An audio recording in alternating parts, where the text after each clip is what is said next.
नमस्कार दोस्तों। आज की आपकी इस क्लास में आप सभी का एक बार फिर से स्वागत है। अभी अपन समस्थानिक के बारे में पढ़ रहे हैं। तो अपन ने जो क्लोरीन के जो समस्थानिक हैं वो अपन ने कल देख लिए थे।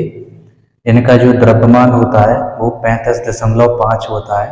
तो वो कैसे होता है उसके बारे में अपन आज पढ़ेंगे। तो जो क्लोरीन है ना, ये प्रकृति में दो समस्थानकों के रूप में पाया जाता है, जिसको अपन एक को बोलते हैं क्लोरीन 37 और एक को बोलते हैं क्लोरीन 35। इनका जो परसेंटेज है वो 75 और 25 के परसेंटेज में ये पाए जाते हैं, जिसमें जो क्लोरीन 37 है ये प्रकृति में 25% पाया जाता है और जो क्लोरीन 35 है ये प्रकृति में 75% पाया जाता है।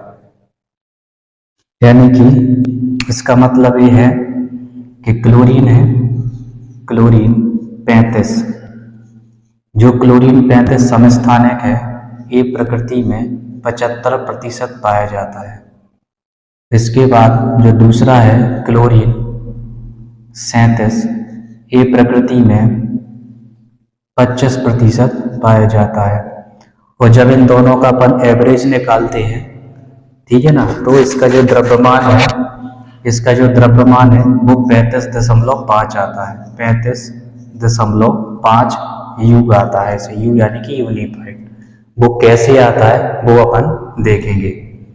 करना क्या है, इसमें पूरे को अपन 100% मान लें, तो इसको अपन को इस तरीके से व्यवस्थित करना है। 35 गुणा जो इसका परसेंटेज है उसमें अपन 100 का भाग दे देंगे। तो जो 35 का जो परसेंटेज है वो है 75%, तो इसमें अपन इसका 100 का भाग दे देंगे। ठीक है, इसके बाद इसका प्लस करना है और प्लस में लिखेंगे अपन दूसरा समस्थानिक जो कि 37 है। तो 37 समस्थानिक लिखेंगे और इसमें ये पाया जाता है प्रकृति में 25%, तो इसमें अपन 25 में 100 का भाग दे देंगे। 25 और बटे में 100, इस तरीके से अपन को ये करना है। इसका अपन को औसत द्रव्यमान निकालना है। तो यहाँ पे लिख सकते अपन क्लोरीन का औसत द्रव्यमान, क्लोरीन का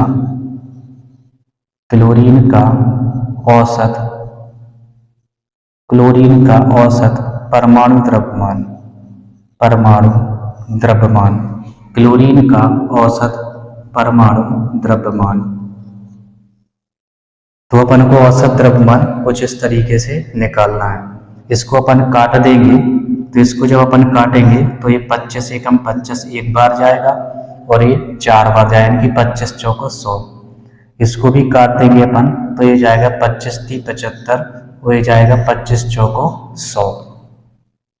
तो यहाँ पे 1/4 आ जाता है और यहाँ पे 3/4 आ जाएगा। इसके बाद क्या करना है, इस 35 का 3 में गुणा करना है। इस 35 का 3 में गुणा करेंगे तो 105 आ जाएंगे, 105। और बटे में अपन को कर देना है 4। 5 × 15 की 5 हासिल, 3 × 9 1 10, 105 बटे में 4 प्लस इसका 1 में गुणा, तो ये 37 और बटे में 4, बटे में क्या आ जाएंगे 4 आ जाएंगे। इसका एलसीएम लेंगे, एलसीएम समान, मतलब इसके नीचे की संख्या है वो है समान।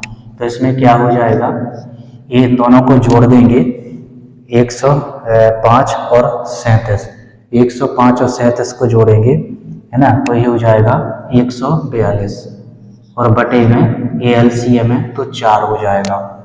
अब जब 4 का भाग अपन 142 में लगाएंगे, 4 का भाग 142 में लगाएंगे तो ये आएगा 35.5 यू आएगा। तो इस तरीके से अपन, है ना, क्लोरीन का जो औसत द्रव्यमान है वो अपन निकाल सकते हैं। ठीक है, तो इस तरीके से इसका जो औसत द्रव्यमान है वो 35.5 होता है। ये आपको, है ना, ये पता होना चाहिए। ठीक है ना, तो क्लोरीन का जब भी अपन मास लिखेंगे या द्रव्यमान लिखेंगे तो इसका 35.5 लिखेंगे। इसके बाद अपन और समस्थानिक के बारे में देख लेते हैं। तो मैं इसको यहीं पे लिखे दे रहा हूँ। ये हो गए क्लोरीन का समस्थानिक। इसके बाद अपन दो देखेंगे हाइड्रोजन के समस्थानिक। हाइड्रोजन के समस्थानिक, हाइड्रोजन के समस्थानिक, हाइड्रोजन के समस्थानिक। तो इसमें आपको कुछ एक नई चीज देखने को मिलेगी। ऐसा इसलिए क्योंकि हम इसमें जो समस्थानिक है वो प्रकृति में 3 समस्थानिक होते हैं हाइड्रोजन के, और जो तीनों के जो नाम है वो अलग अलग मिलेंगे। इसमें आपको ए भी क्लोरीन है और ए भी क्लोरीन है, तो नाम इसमें सेम है, लेकिन इसमें जो समस्थानिक होते हैं तो 3 होते हैं और तीनों के नाम क्या होते हैं, अलग अलग होते हैं। तो इसको अपन देखेंगे।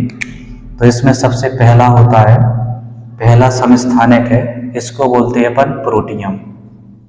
इसको अपन बोलते हैं प्रोटियम। इसका संकेत होता है H, यहाँ पे 1 और यहाँ पे 1, जिसमें ए इसका परमाणु क्रमांक है और इसका द्रव्यमान होता है। दूसरा देखेंगे तो दूसरे को अपन बोलते हैं ड्यूटेरियम। दूसरे को ड्यूटेरियम बोलते हैं। तो दूसरा जो समस्थानिक है वो ड्यूटेरियम होता है। ड्यूटेरियम को अपन प्रदर्शित करेंगे H1 और यहाँ पे 2, यानी कि इसका जो द्रव्यमान है वो 2 होता है और परमाणु क्रमांक 1 ही रहेगा। अब ये द्रव्यमान में जो अंतर है वो इसलिए वो न्यूट्रॉन के आधार पे आता है ना। न्यूट्रॉन की संख्या जब अलग अलग होती है, मान चलो डिफरेंट होती है, तो इससे इसका जो एटॉमिक मास है वो बदल जाता है। इसमें क्या होता है, इसमें एक प्रोटॉन और एक इलेक्ट्रॉन होता है। इसमें न्यूट्रॉन नहीं होता, इसलिए इसका द्रव्यमान 1 होता है। लेकिन इसमें क्या होता है, इसमें एक न्यूट्रॉन होता है, इसलिए इसका जो द्रव्यमान है वो 2 हो जाता है। इसके बाद लास्ट है, तीसरा है ट्राइटियम। ट्राइटियम, तो इसका जो संकेत है ये होता है H, यहाँ पे 1 और यहाँ पे 3, यानी कि इसमें 2 न्यूट्रॉन होते हैं, इसलिए इसका जो द्रव्यमान हो जाता है वो 3 हो जाता है। एक प्रोटॉन हो गया और 2 न्यूट्रॉन, तो इस तरीके से इसमें 3 द्रव्यमान हो जाता है। इसको अपन D से भी प्रदर्शित करते हैं। इसको D से, कैपिटल D यानी कि ड्यूटेरियम, और इसको अपन कैपिटल T से प्रदर्शित करते हैं। T मतलब ट्राइटियम, और प्रोटियम को अपन है ना H से ही प्रदर्शित करते हैं। इसको है अपन H से ही प्रदर्शित करते हैं, तो इसको अपन H लिख सकते हैं, ठीक है ना। तो इस तरीके से ये एक इकलौता ऐसा हाइड्रोजन तत्व होता है जिसके 3 समस्थानिक हैं और तीनों के नाम क्या हो जाते हैं, अलग अलग हो जाते हैं। जब ये ऑक्सीजन से क्रिया करता है तो ये H2O बनाता है। ये सामान्य जल होता है। ये क्या है, ये सामान्य जल है। ये सामान्य जल का फॉर्मूला हो जाता है, सामान्य जल का फॉर्मूला। लेकिन जब ये ऑक्सीजन से क्रिया करेगा तो ये D2O बनाता है, D2O, और D2O बनाता है तो इसको बोलते हैं अपन भारी जल। इसको बोलते हैं अपन भारी जल। और ये चूंकि ये क्या होता है, ये रेडियो एक्टिव होता है। ये क्या होता है, ये रेडियो एक्टिव होता है ना। तो ये रेडियो एक्टिव होता है, रेडियो एक्टिव, रेडियो एक्टिव होता है, ठीक है ना। यह रेडियो धर्मी गुण प्रदर्शित करता है। T2O रेडियो धर्मी गुण प्रदर्शित करता है। तो ये सामान्य जल है जिसका उपयोग अपन पीने के लिए, ठीक है ना, और अन्य कामों में करते हैं। ये भारी जल होता है, ठीक है ना। तो ये कुछ रेडिएटर वगैरह होते हैं, उनको ठंडा रखने के लिए इसका उपयोग होता है। वो ये T2O ये रेडियो एक्टिव होता है। तो इस तरीके से अपन ने इनके समस्थानिक और जो उनके जो यौगिक बनते हैं उनके बारे में अपन ने देखा। इसके बाद इसमें एक और अपन समस्थानिक पढ़ेंगे जो कि कार्बन के समस्थानिक हैं। तो मैं इसको इरेज किए दे रहा हूँ, और इसके बाद अपन तीसरा देखेंगे जिसमें कार्बन के समस्थानिक होते हैं। इसके बाद तीसरा हो जाता है कार्बन के समस्थानिक। तो प्रकृति में कार्बन के भी 3 प्रकार के समस्थानिक होते हैं, तो उनको अपन यहाँ पे देखेंगे। तो इसमें जो पहला है वो है 6 कार्बन 12, 6 कार्बन 12। दूसरा है 6 कार्बन 13, और इसके बाद एक है 6 कार्बन 14, 6 कार्बन 14। तो ये कार्बन के 3 समस्थानिक हैं, ठीक है ना। इस समस्थानिक का उपयोग अपन या इस समस्थानिक के आधार पर अपन अन्य जो तत्व होते हैं या परमाणु होते हैं उनके द्रव्यमान की अपन है ना तुलना करते हैं, ठीक है ना। तो अपन ने AMU इसी के आधार पर अपन ने परिभाषित किया था, ठीक है ना। और इसमें 2 समस्थानिक हो, कार्बन 13 और कार्बन 14। तो इस तरीके से ये 3 कार्बन के समस्थानिक होते हैं, जिसमें परमाणु क्रमांक तीनों में समान है लेकिन द्रव्यमान क्या होते हैं, अलग अलग होते हैं। ऐसा इसमें न्यूट्रॉनों की संख्या में अंतर के कारण होता है, ठीक है ना। तो इसमें न्यूट्रॉनों की संख्या है ना प्रोटॉन की संख्या से ज्यादा हो जाती है, इसलिए इनका जो द्रव्यमान है वो इस तरीके से है ना डिफरेंशिएशन शो करता है। इसके बाद अपन है ना समस्थानिक के कुछ उपयोग भी देख लेते हैं, ठीक है ना। तो समस्थानिकों का उपयोग कहाँ कहाँ होता है, तो इसमें अपन अब देखते हैं उपयोग। समस्थानिक के उपयोग, समस्थानिक के उपयोग। तो इसमें सबसे पहला जो उपयोग है वो है यूरेनियम का। यूरेनियम 238 एक समस्थानिक होता है यूरेनियम का, एक रेडियोधर्मी तत्व होता है या रेडियो एक्टिव पदार्थ होता है, ठीक है ना, यूरेनियम। तो यूरेनियम के समस्थानिक का उपयोग, यूरेनियम के समस्थानिक का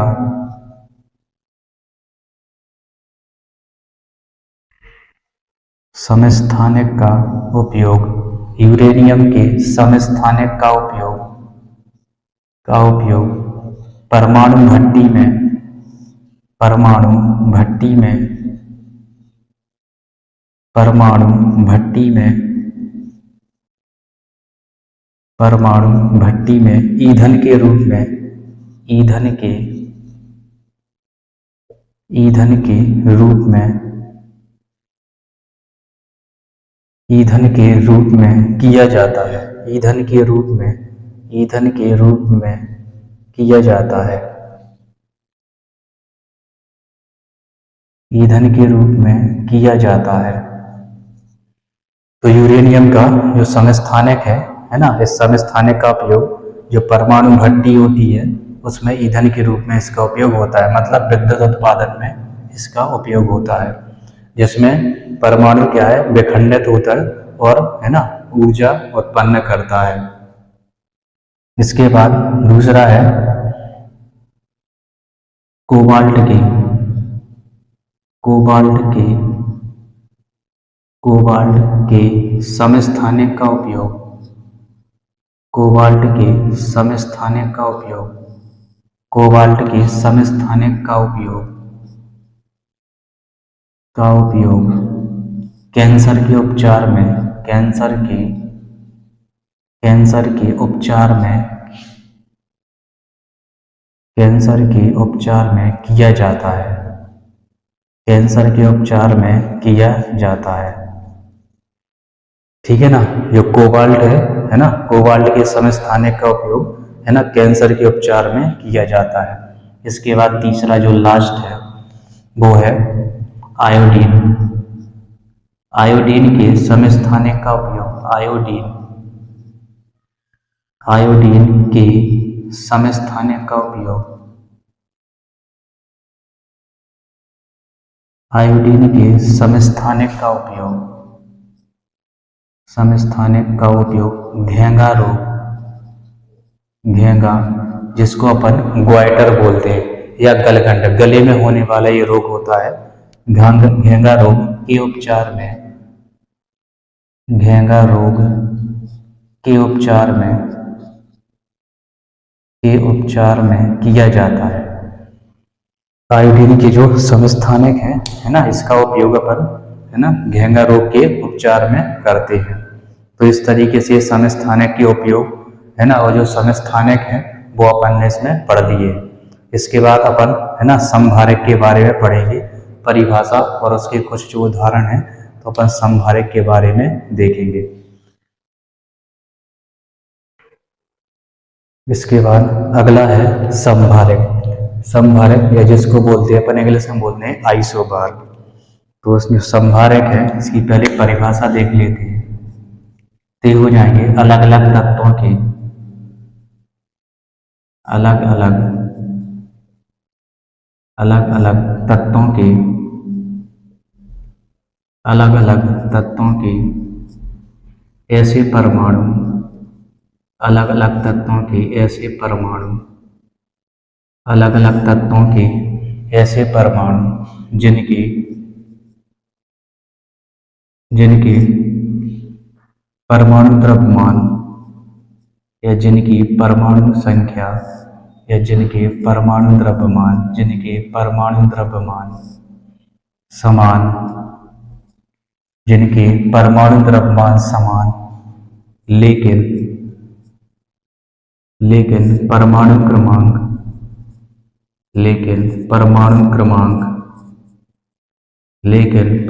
क्रमांक अलग अलग होते हैं। परमाणु क्रमांक अलग अलग होते हैं, लेकिन परमाणु क्रमांक अलग अलग होते हैं, समभारक कहलाते हैं। समभारक कहलाते हैं। समभारक कहलाते हैं, इंग्लिश में जिनको आइसोबार कहते हैं। एग्जाम्पल देख लेते हैं, उदाहरण हो जाएगा इसका। उदाहरण में है 20 कैल्शियम 40, और दूसरा हो जाता है 18 आर्गन 40। 20 कैल्शियम 40 और 18 आर्गन 40। तो इस तरीके से जब तत्व अलग अलग हो जाते हैं या परमाणु अलग अलग हो जाते हैं तो इनका जो परमाणु क्रमांक है वो भी बदल जाता है, लेकिन इनका द्रव्यमान क्या होता है, समान होता है। लेकिन इनका जो द्रव्यमान है वो समान होता है, इसलिए इनको क्या है, समभारक कहते हैं। इसके बाद अपन कुछ परिभाषाएं देख लेते हैं, ठीक है ना। उसके बाद अपन कक्ष और कक्षक के बारे में अध्ययन करेंगे, है ना। तो कक्ष और कक्ष की आज केवल परिभाषा, है ना, और उपकक्ष की परिभाषा, नाभिक की, इसके बारे में थोड़ी बहुत, है ना, जानकारी अपन ने, है ना, ले ली है। इसके अलावा इनकी कुछ परिभाषाएं भी अपन देख लेते हैं। और उसके बाद अपन जो उपकक्ष होते हैं उनके जो आकार है वो कैसे होते हैं उनके बारे में मैं आपको, है ना, किसी नेक्स्ट वीडियो में, है ना, मैं आपको बताऊंगा। इसके बाद जो क्वांटम नंबर होते हैं, है ना, तो क्वांटम नंबर या क्वांटम संख्याओं के बारे में भी अपन, है ना, अगले वीडियो में देखेंगे। अभी फिलहाल अपन केवल इनकी परिभाषाएं देख लेते हैं, और उसके बाद एक पेज में मैं इनको, है ना, किसने किसकी खोज की, परमाणु से लेकर के, है ना, लास्ट तक जो उसके उपकक्ष होते हैं, है ना, उनके खोजकर्ता के बारे में मैं एक शॉर्ट नोट में, है ना, एक पेज में उसको कवर करवा दूंगा। अभी फिलहाल अपन, है ना, नाभिक की और इसके अलावा जो कक्षा है जिसको ऊर्जा स्तर कहते हैं, है ना, और उपकक्ष की इनकी परिभाषाएं देख लेते हैं, ठीक है ना। तो सबसे पहले अपन नाभिक की देखते हैं कि नाभिक क्या होता है। नाभिक, ये आपको पता हो गया होगा कि नाभिक की खोज किसने की थी। तो जो नाभिक की खोज है वो रदरफोर्ड ने की थी, ठीक है ना। तो ये आपको पता होना चाहिए कि नाभिक की खोज रदरफोर्ड ने की थी। तो नाभिक यह परमाणु का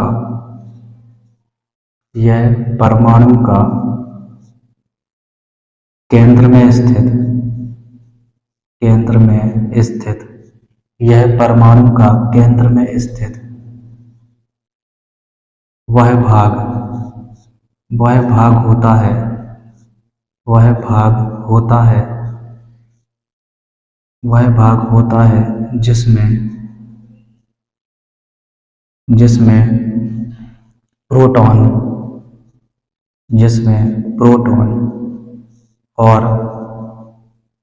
जिसमें प्रोटॉन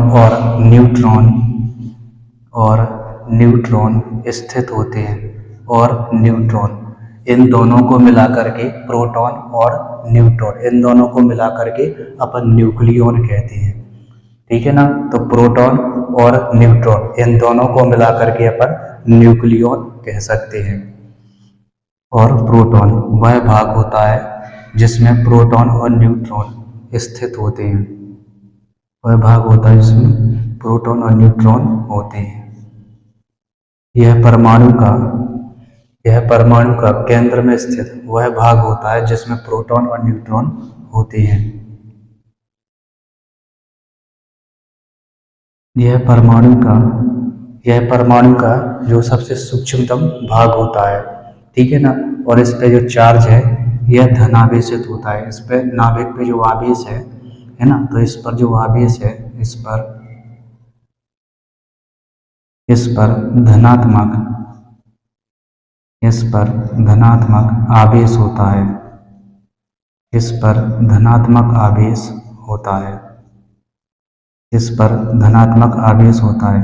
और परमाणु का जो भी है संपूर्ण भाग है या जो संपूर्ण द्रव्यमान है इसके नाभिक में ही स्थित होता है, ठीक है ना। जो परमाणु का समस्त भार है या जो द्रव्यमान है वो इसके नाभिक में ही स्थित होता है, वो इसके नाभिक में ही।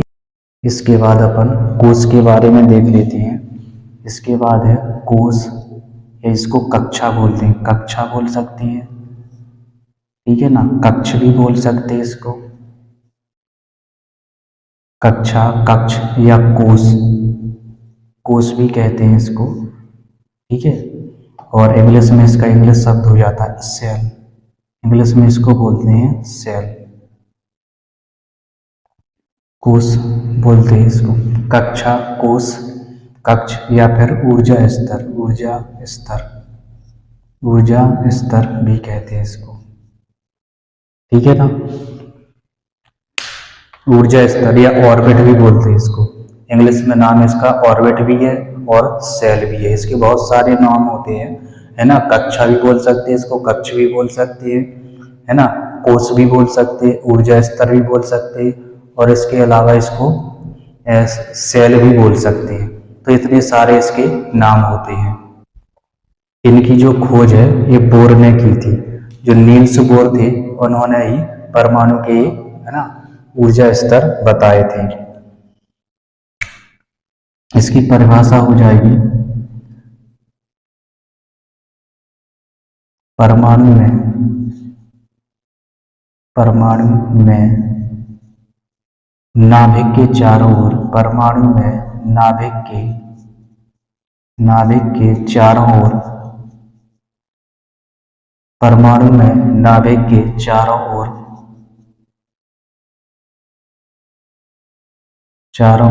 पाए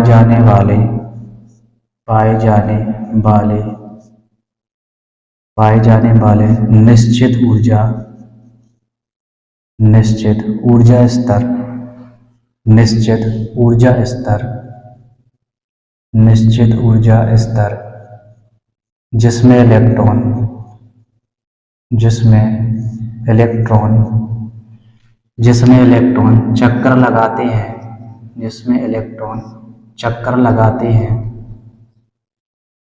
जिसमें इलेक्ट्रॉन चक्कर लगाते हैं, कक्षा कहलाती है, कक्षा या फिर कोश कहलाती है, या इसको कक्ष भी बोल लो, कक्ष या कोश कहलाते हैं, कक्ष या कोश कहलाते हैं। जिन्हें KLMN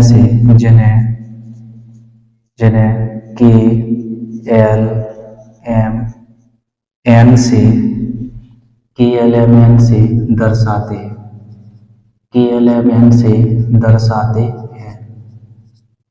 जिनको अपन KLMN से दर्शाते हैं।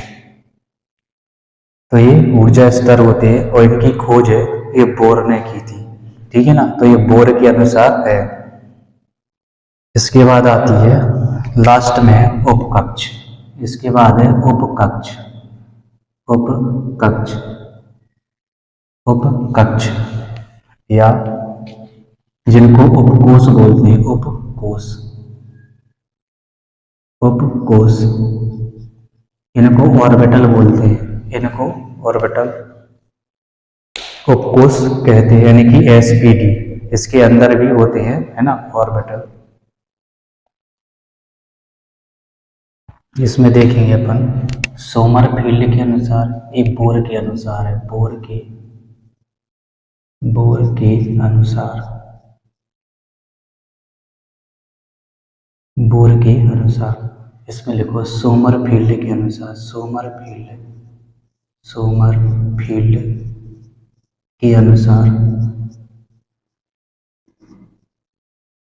सोमरफील्ड के अनुसार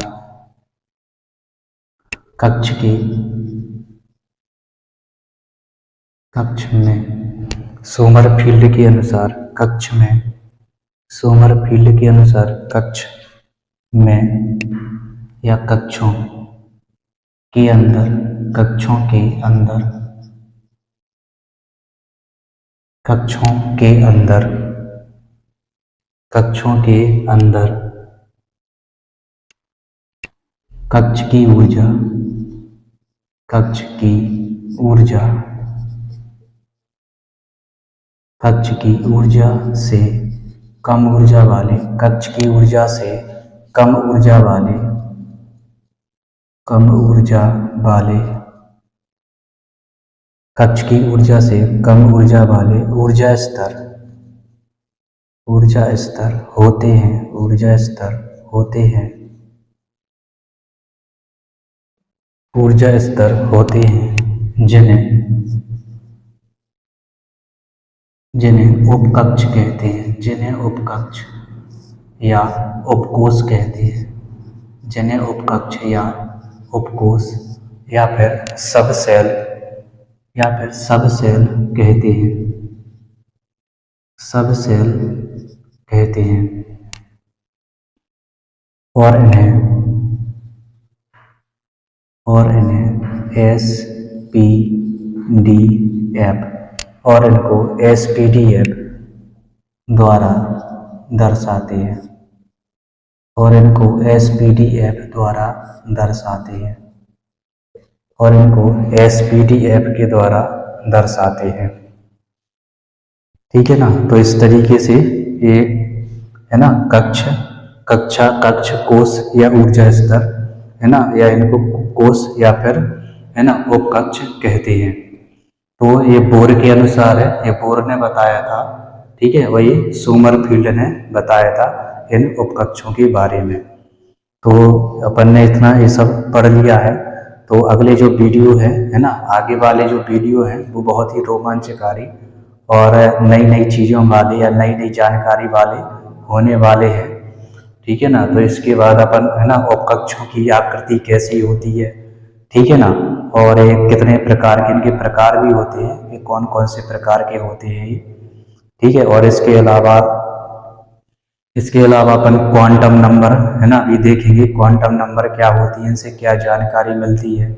और इसके अलावा इलेक्ट्रॉन भरने की भी है ना बहुत सारे नियम हैं। अभी जो अपन ने इलेक्ट्रॉनिक वितरण लिखा है वो सामान्य छोटी कक्षाओं के लिए है, लेकिन जैसे ही अपन बड़ी कक्षा में आते हैं है ना, तो जो इलेक्ट्रॉन कैसे भरे जाते हैं है ना, तो उनको भरने से पहले अपन कुछ नियम होते हैं, जैसे कि हुंड का नियम है, ऑफ-बाउ रूल है, ठीक है ना, और हाइजेनबर्ग की अनिश्चितता का सिद्धांत, ये सभी अपन पढ़ेंगे। डी ब्रोगली समीकरण है ना, तो ये भी अपन पढ़ेंगे। तो आने वाले जो वीडियो हैं मैं उनको है ना, उन वीडियो में इन सब चीज़ों को कवर करने वाला हूँ। तो हमारे वीडियो है ना ज़रूर देखिएगा, आपको अच्छा लगे तो अपने दोस्तों के साथ भी ज़रूर शेयर कीजिए। तो आज के लिए बस इतना ही, नमस्कार।